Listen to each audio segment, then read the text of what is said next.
Meus queridos, mais um momento com Maria, mais um momento de paz, mais um momento nosso.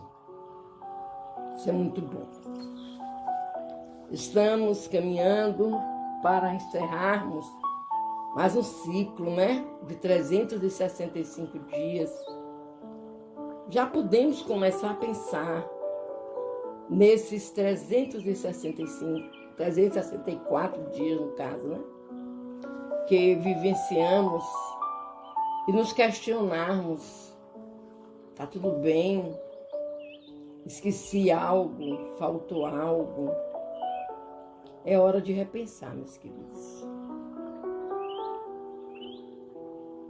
Será que eu mereço mais? O que é que está faltando para achar esse mais? A vida é assim. Vamos ler o livro Pão Nosso, de Chico Xavier, pelo Espírito de Emmanuel. Hoje nós vamos ler a lição 79, os mas e os discípulos. Tudo posso naquele que me fortalece. Palavras do apóstolo Paulo em Filipenses, capítulo 4, versículo 3. O discípulo aplicado assevera: de mim mesmo nada possuo de bom, mas Jesus me suprirá de recursos segundo as minhas necessidades. Não disponho de perfeito conhecimento do caminho, mas Jesus me conduzirá. O aprendiz preguiçoso declara: não descreio da bondade de Jesus, mas não tenho forças para o trabalho cristão. Sei que o caminho permanece em Jesus, mas o mundo não me permite seguir. O discípulo aplicado galga a montanha da decisão, identifica as próprias fraquezas.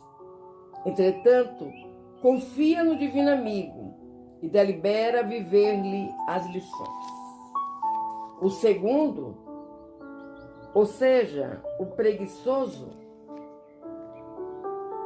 estima o descanso no vale fundo da experiência inferior. Reconhece as graças que o mestre lhe conferiu, todavia prefere furtar-se a elas. O primeiro fixou a mente na luz divina e segue adiante. O segundo parou o pensamento nas próprias limitações. O mas é a conjunção que nos processos verbalistas habitualmente nos define a posição íntima perante o Evangelho. Colocada à frente do santo nome, exprime-nos a firmeza e a confiança, a fé e o valor. Contudo, localizada depois dele, situa-nos a indecisão e a ociosidade, a impermeabilidade e a indiferença. 3 letras apenas denunciam-nos ao rumo. Assim, recomendo meus princípios, mas Jesus pede outra coisa. Assim, aconselha Jesus, mas não posso fazer. Por meio de uma palavra pequena e simples, fazemos a profissão de fé ou confissão de ineficiência. Lembremos de que Paulo de Tarso, não obstante apedrejado e perseguido, conseguiu afirmar vitorioso aos filipenses: tudo posso naquele que me fortalece. Uma grande lição, meus irmãos? Quantas vezes nós somos solicitados para algo, aí o que fazemos? Poderíamos dizer: Jesus irá permitir. O que acontece é que a gente não faz isso. Nós não fazemos isso. Nós falamos. Mas eu não posso. Esse mas, M-A-S, nos impossibilita de chegarmos a concretizar tudo aquilo que nos aproxima de Jesus, de Deus. O porquê isso acontece? Uma boa pergunta, né? Existem irmãos que sofrem de uma mãe dizia que era dormência, preguiça, dormência, insensatez, e acham mais fácil colocarem esse mas para não fazerem as coisas. Enquanto que aqueles que seguem a Jesus repetem sem pestanejar: tudo posso naquele que me fortalece. E é Jesus. Jesus nos prepara para todos os amanhãs. Que tenhamos, mestre amado, essa disposição de seguirmos adiante. Aumenta a nossa fé, a nossa paciência, para que tenhamos sempre, Senhor, mestre amado, a vontade de seguir-te. Que assim seja. E vamos juntos fazer a oração de Mãe Maria. Ave Maria, cheia de graça, o Senhor é convosco. Bendita sois vós entre as mulheres, bendito é o fruto do teu ventre, Jesus.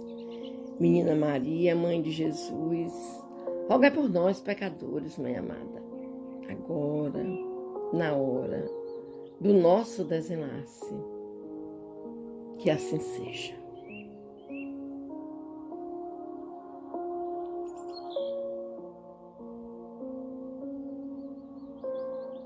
E assim, meus irmãos, vamos iniciar o nosso momento de paz, pedindo ao Mestre Jesus que nos faça esquecer o mas e procuremos dizer sim, eu posso, porque Jesus me fortalece. Vamos pegar a nossa água para que possa ser fluidificada no final do momento. Vamos também estar lembrando dos nossos amados que precisam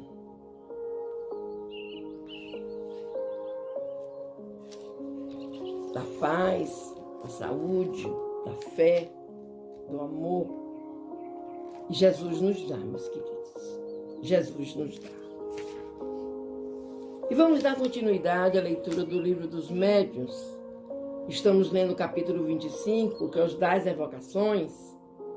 Estamos lendo as considerações gerais sobre o tema. A questão ou a sequência número 270.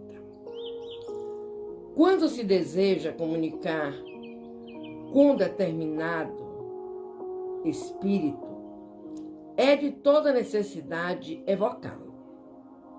Se ele pode vir, a resposta é geralmente sim, ou estou aqui, ou ainda, que queres de mim? Às vezes entra diretamente em matéria, respondendo de antemão as perguntas que lhes queria ser dirigida, que eles queiram dirigir. Quando um espírito é evocado pela primeira vez, convém designá-lo com alguma precisão. Nas perguntas que lhes façam, devem enviar-se as fórmulas secas e imperativas que constituirão para ele um motivo de afastamento. As fórmulas devem ser afetuosas ou respeitosas, conforme o espírito, e, em todos os casos, cumpre que o evocador lhe dê prova da sua benevolência. A questão 271. Surpreende não raro a prontidão com que um espírito evocado se apresenta. Mesmo da primeira vez, dir-se-ia que estava prevenido. Com efeito, o que se dá quando, com a sua evocação, se preocupa de antemão aquele que o evoca. Essas preocupações é uma espécie de evocação antecipada. E como temos sempre conosco os nossos espíritos familiares que se identificam com o nosso pensamento, eles preparam o caminho de tal sorte que, se nenhum obstáculo surge, o espírito que desejamos chamar já se acha presente ao ser evocado. Quando assim não acontece, é o espírito familiar do médium ou do interrogante, ou ainda um dos que costumam frequentar as reuniões, que o vai buscar, para o que não precisa de muito tempo. Se o espírito evocado não pode vir de pronto, o mensageiro, os pagãos diriam, Mercúrio marca um prazo, às vezes de 5 minutos, um quarto de horas e até muitos dias. Logo que ele chega, diz, aqui estou. Podem então começar a ser feitas as perguntas que se lhe quer dirigir. O mensageiro nem sempre é um intermediário indispensável, porquanto o espírito pode ouvir diretamente o chamado do evocador, conforme ficou dito na questão 282, a pergunta 5, sobre o modo de transmissão de pensamento. Quando dizemos que se faça a evocação em nome de Deus, queremos que a nossa recomendação seja tomada a sério e não levianamente. Porque nisso vejam o emprego de uma fórmula sem consequências farão melhor abster-se. Meus irmãos, o que podemos ver nesses 2 itens sobre as evocações lidos hoje é que o espírito evocado, ele pode ser de antemão, ou antes da reunião, ou momentos antes, ou dias antes, ser evocado pelo médium e dizer para ele, nós vamos precisar conversar com você, ter um diálogo com esse espírito. E ele estará de prontidão no dia da reunião. E se ele estiver pronto, ele irá acolher o chamado. Caso não, ele pode, como vocês viram, através de um intermediário, de um outro espírito, que frequenta a casa, que frequenta as reuniões, ser questionado sobre o tempo que ele precisa para se apresentar. E ele o faz sem o menor problema, sem a menor questão. Ele marca daqui a 5 minutos, daqui a 10, daqui a 20, daqui a 30. Hoje não vou poder, tal dia eu vou. E será sempre esperado com muito carinho pelos médiuns que fazem esse trabalho das manifestações nas reuniões.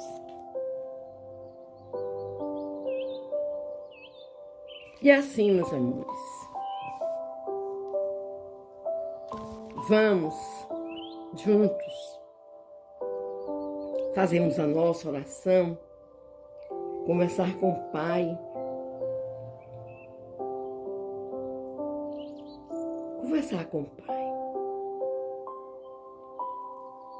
Às vezes, meus queridos,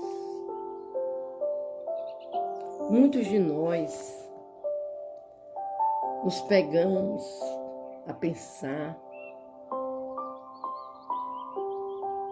a perguntar, principalmente se existe alguma dor, algum problema, alguma doença, algum desentendimento mais sério. Atualmente, nós estamos presenciando muitas coisas que não são boas. Eu, a irmã Margot, não tenho mais televisão em minha casa. Eu desisti, porque já não estou mais com tanto tempo de ver novela. Os noticiários só trazem sangue. As pessoas costumam ligar a televisão no café da manhã. Estão misturando sangue. No almoço, no jantar. São notícias que vão chegando até nós de uma forma tão bruta, tão rápida. Oh, meu Deus! Como estamos assistindo o mundo descer ladeira abaixo. Ó Pai, misericórdia. Tem misericórdia de todos nós. Principalmente da humanidade, Pai. De todos os seus filhos. Que às vezes eu me pergunto, meu Deus, o que passou pela cabeça desse irmão para fazer semelhante barbaridade? O que passou na cabeça desse pai, na cabeça desse filho, desse sobrinho, desse neto? É complicado, meus irmãos. É muito complicado. Que Deus tenha misericórdia de toda a humanidade, de todos nós. Te pedimos, Pai amado, cuida dos nossos irmãos que sofrem dos problemas físicos e espirituais, levando a cada um deles, Pai, o necessário para que possam sobreviver às dores, aos problemas. Tenha misericórdia, Senhor. Pedimos à Mãe Maria que se faça sempre presente nos lares, levando a todos os componentes deste lar o teu carinho, o teu abraço, a tua paciência, o teu amor maternal. E que esse lar se transforme nesse templo divino a que nós viemos formar. Em todos os sentidos, meu Deus. Os nossos irmãos que sofrem com os problemas espirituais, tem misericórdia. Tem misericórdia, meu Deus. Te pedimos pelos nossos irmãos que usam os vícios. Como eu sempre digo a vocês, eu entendo o que é isso. Porque eu tenho na minha família um problema desse. E todos os dias estamos a pedir, a orar, a fazer tratamento espiritual, a dizer, Senhor, toma conta. Porque vemos também, pelo outro lado, jovens, pais de família, serem assassinados.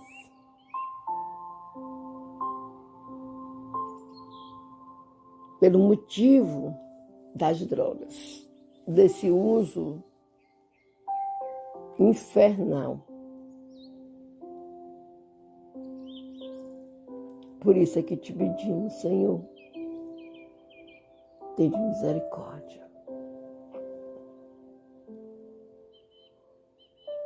Tenha misericórdia das crianças, dos idosos, dos nossos irmãos que vivem nas ruas, nas calçadas, Pai. Pelos nossos irmãos que se encontram nos presídios, nos abrigos, albergues, creches, asilos. Tende misericórdia, meu Pai. E assim, meus queridos, vamos fechar os nossos olhos. Vamos fazer a oração que Jesus nos ensinou para conversarmos com o nosso Pai. Pedindo a espiritualidade amiga que venha colocar em nossas águas o remédio necessário para os nossos males espirituais, físicos, emocionais. E que Deus seja louvado. Pai nosso que estás nos céus, santificado seja o teu nome, Senhor. Venha a nós o teu reino. Seja feita a tua vontade, assim na terra como nos céus. Pão nosso de cada dia nos dai hoje e sempre. Perdoa, Pai querido, as nossas ofensas, assim como nós perdoamos a quem nos tenha ofendido. Não nos deixeis cair em novas perturbações, mas livra-nos, Senhor, de todo mal, todo orgulho, toda inveja, toda maldade, toda contenda, toda falta de perdão. Nos perdoa, Pai amado. Pois teu é o poder, o reino, a honra e a glória por toda a eternidade. Que assim seja.